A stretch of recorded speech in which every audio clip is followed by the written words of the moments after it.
Father of our Lord Jesus Christ, enlighten the eyes of our hearts so that we may know what is the hope that belongs to our call. Alleluia, alleluia, alleluia, alleluia, alleluia, alleluia, alleluia. The Lord be with you. And with your spirit. A reading from the Holy Gospel according to Matthew. Glory to you, O Lord. Jesus, again in reply, spoke to the chief priests and elders of the people in parables, saying, "The kingdom of heaven may be likened to a king who gave a wedding feast for his son. He dispatched his servants to summon the invited guests to the feast, but they refused to come. A second time he sent other servants, saying, 'Tell those invited, behold, I have prepared my banquet. My calves and fattened cattle are killed, and everything is ready. Come to the feast.' Some ignored the invitation and went away, one to his farm, another to his business. The rest laid hold of his servants, mistreated them, and killed them. The king was enraged and set in troops, destroyed those murderers, and burned their city. Then he said to his servants, 'The feast is ready, but those who were invited were not worthy to come. Go out therefore into the main roads and invite to the feast whomever you find.' The servants went out into the streets and gathered all they found, bad and good alike, and the hall was filled with guests. But when the king came in to meet the guests, he saw a man there not dressed in a wedding garment. The king said to him, 'My friend, how is it that you came in here without a wedding garment?' But he was reduced to silence. Then the king said to his attendants, 'Bind his hands and feet and cast him into the darkness outside, where there will be wailing and grinding of teeth. Many are invited, but few are chosen.'" Sisters and brothers, the Gospel of the Lord. Praise to you, Lord Jesus Christ. Isa sa pinakamahalagang selebrasyon sa buhay ng maraming tao ay ang kasal. At makikita po natin yan sa tindi ng preparasyon na ginagawa ng mga nagpapakasal. Kung minsan sabihin man nilang, simple lang. Di totoo yun. Sigurado, maghahanda at maghahanda pa rin ang mga yan. Mula sa pag-iisip kung saan sila ikakasal, kung sinong magkakasal, sino ang imbitahin nila, ang mga pagkain ihahain nila, may video ba o picture na lang ba? Hanggang sa mga detalye ng paano bang posing ang strike nila kapag pictorial na nila? Ano bang halik ang gagawin nila sa first official kiss nila? Sino ba ang aaniyahan nilang mag-message para sa kanila? Etc. And this only shows ang pagpapakasal ay stressful talaga. Kaya parang awa nyo na. And I'm speaking on behalf ng mga magpapakasal. Huwag nyo na pong dagdagan ang stress nila. At para dyan, meron akong dalawang paalala as inspired na rin ng ating gospel reading na napakinggan. Unang advice, unang paalala para hindi makadagdag sa stress ng ikakasal na mag-asawa. Huwag kang magtatampo kapag hindi ka naimbitahan. Lalo pat kung ikay kamag-anak at kaibigan. Yes, lalo pa kung ikaw ay kamag-anak at kaibigan. Nakita niyo po bang nagtampo yung mga inimbitahan sa pangalawang pagkakataon na hindi naimbitahan sa unang pagkakataon? Sa Ebanghelyo ngayon, sinabi ba nila, dahil walang dumating nung una, kami na? Ay, naku, bahala kayo. Hindi kami a-attend. Hindi. Umattend pa rin sila. Sapagkat alam naman nila At ito'y dapat alam din natin na ang may pakasal ay may karapatan na mag-decide kung ilan at kung sino ang kanyang i-invite. At sa hirap ng buhay ngayon, lalong-lalo na ngayon, practical na yon. Because much as we want na invite lahat, hindi naman natin po pwedeng pakanin lahat. Biruin mo, in-invite mo na nga, pinintasan ka pa. Walang lechon. Konti ang mga ulam na pagpipilian. Ang dessert, nako, atsara na lang. Ang init sa venue. Paano nga, sa dami ninyong mga balat sibuyas sa mga kaibigan at kamag-anakan na dapat imbitahan, na magtatampo kapag hindi nasabihan. Ayon, naisakripisyo na. Pati masarap sanang handaan at maayos sanang paghahandaan. Pwede ba? Tigil-tigilan nyo yung self-entitlement na yan, Sana ma-realize nyo na kahit kayo pa man ang pinakamayamang tao, hindi po pwedeng maimbitahan sa isang okasyon lahat ng kakilala nyo. Puti pa si Kim Chiu, nang hindi maimbitahan sa kasal ni Maha at Rambo. Ito ang sabi niya sa interview. Hindi naman kami sobrang close na ni Maha at hindi na rin naman kami masyadong nag-uusap. At syempre, kapag kasal mo, gusto mo yung mga taong gusto mo lang andyan to witness your love sa partner mo. Hindi ako naimbitahan, pero okay lang. Wala talaga. Sobrang happy ko para sa kanya. Minessage ko naman siya. Natouch din ako nang minessage na ako dahil doon sa nangyari sa ate ko. Sabi niya, pinagpe-pray daw niya yung ate ko at sana raw okay lang ako. Nakausap ko siya nung may nangyari sa ate ko, pero siguro sa kasal, hindi naman na yun importante kung imbitado ka o hindi. Basta sa sarili mo, masaya ka sa nangyari sa kanila. Tsaka, deserve nilang isa't isa. Sila ni Rambo. Ganun sana, kang magtatampo. O hindi ka naimbitahan. Hindi nakasalalay dito at hindi ito tungkol sa inyong pagiging magkamag-anak at magkaibigan. O di ba? May mga iniimbitahan naman sa kasal, di naman kamag-anak, hindi rin kaibigan. Naimbitahan, bakit? Kailangan. Yung naimbitahan na yan, magsasama pa yan. Kunyari, ninong at ninang. Abay, syempre, makikita nung kinasa, sino ba ito? Ay, oo, kasama ito ng ninong, kasama ito ng ninang. So hindi ito tungkol talaga sa pagiging magkaibigan o magkamag-anak lang. Magtampo ka. Kapag sa susunod na mga okasyon na maramihan na ang imbitahan, hindi ka pa rin masabihan, doon ka magtampo. Pero sa araw na ito, na matindi ang gastos at ang budget ay limited lang, sana maintindihan mo, kung hindi nga masabihan, Father, kahit hindi naman ako pakanin, attend lang ako, tumigil ka nga. Alam mo namang hindi po pwede yung kanyang katwiran. Pag pumunta ka, syempre papakanin ka. Ano ba? Ganon. Sinasabi ko sa iyo, dagdag pressure yan sa mga ikinakasal. Yun lang hindi kanila imbitahan, pressured na yun eh. Bakit? Nakatanim sa isip nila. Talagang nagdadalang hiya sila, hindi man nila sabihin sa iyo ng tahasan. Lalong-lalo na kung meron naman kayo talagang pinagsamahan at alam nila, babawi at bawi sila sa iyo sa ibang okasyon. Intalin mo lang ngayon. Pero sa pagkakataong silang dapat mong intindihin, unawain, mag-alakimcho ka muna para sa kanila. Na sinasabi ko sa iyo, mas ma-appreciate ka nila. Ikalawa, kapag inimbita ka naman, umattend ka. Lalong-lalo na kung wala namang matinding problema o kompromiso na napakahalaga. Pag-attend mo, ikaw mismo, huwag yung magpaproxy ka. Beforehand, nasabihan ka at hindi ka tumanggi. Ibig sabihin nun, tinatanggap mo yung invitation. Punta. Alam mo, mahirap yung maubusan ng pagkain kasi may mga hindi invited na dumating. Mahirap din naman yung matirhan ng maraming pagkain kasi yung may mga in-invite na hindi dumating. Yes, pwedeng i-take home yung mga pagkain na yan. Pero mate-take home din ng mag-asawa yung tampo sa iyo, yung hurt na binigay mo sapagkat ine-expect ka, hindi ka dumating. Ano ba naman? Lalong-lalo na kung sa pag-i-invite sa'yo, meron silang hindi na-invite na ibang tao. Huwag ganon.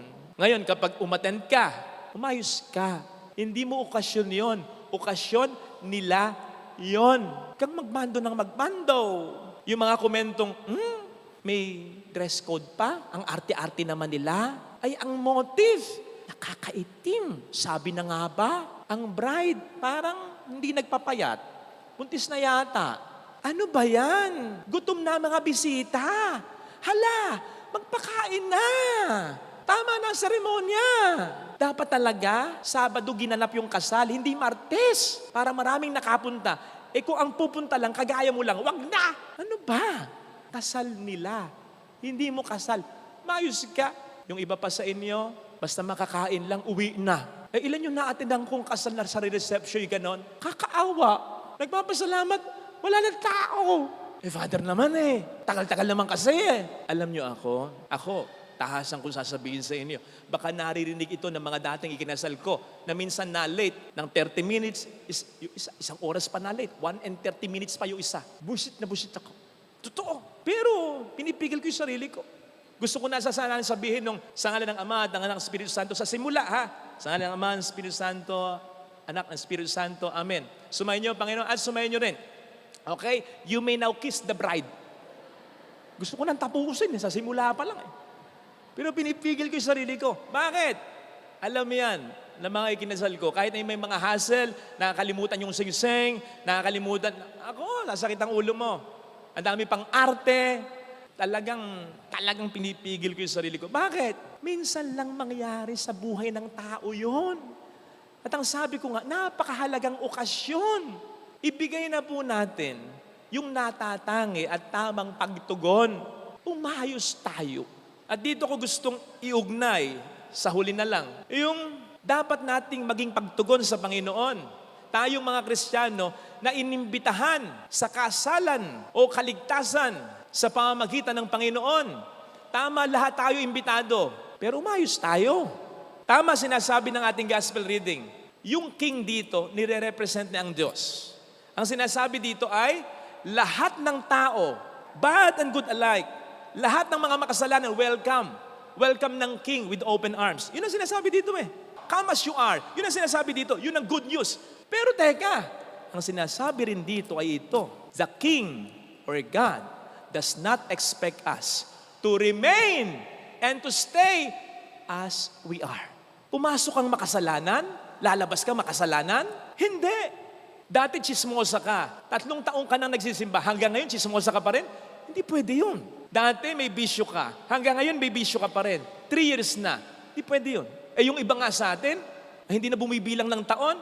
Kanina miniting ko yung mga ushers natin. Awang-awa ako. Yung isa daw, kasi hindi na nga niya pwedeng patuloyan kasi punong-puno na ng mga tao sa loob. Sinusundo daw siya ng payong. Kung nakikinig ka yun, nakaw! Sabi naman ni Ate Cynthia, yun daw ang daming kalat. I-remind lang naman din daw niya. Sabi niya, Ma'am, iwasan po na. Di pa naman ako alis Ay, nako, pumasok kayo sa handaan ng Panginoon. Umayos kayo. Alam niyo, hindi ba? Hindi tayo nababago ng ginagawa natin. Hindi po pwede yon.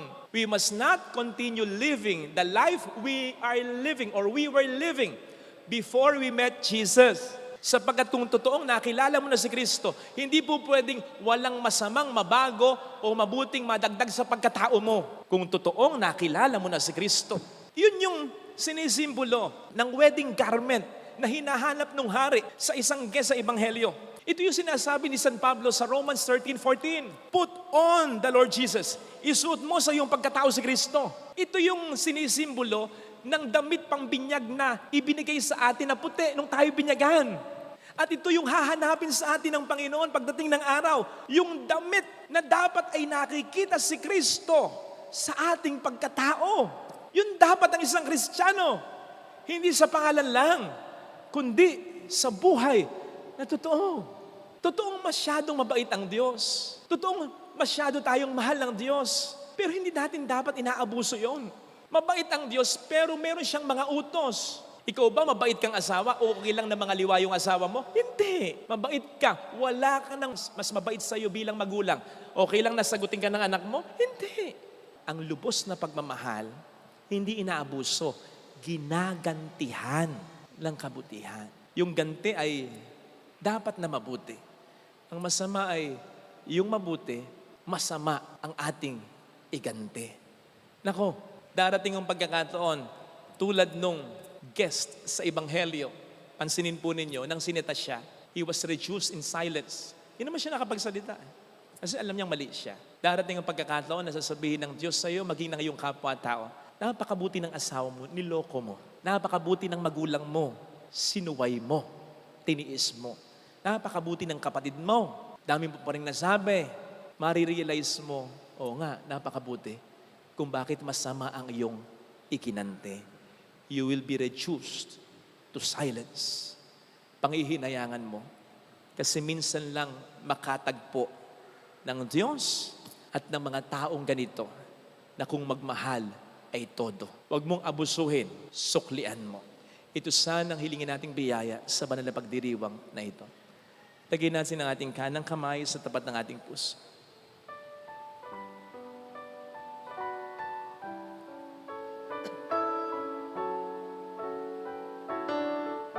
Awitin natin.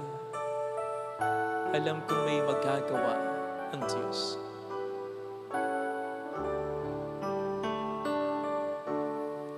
Alam kong may magagawa, makapangyarihan siya. Alam kong may magagawa ang Diyos. Alam kong may magagawa Walang imposible sa Kanya. ang Diyos.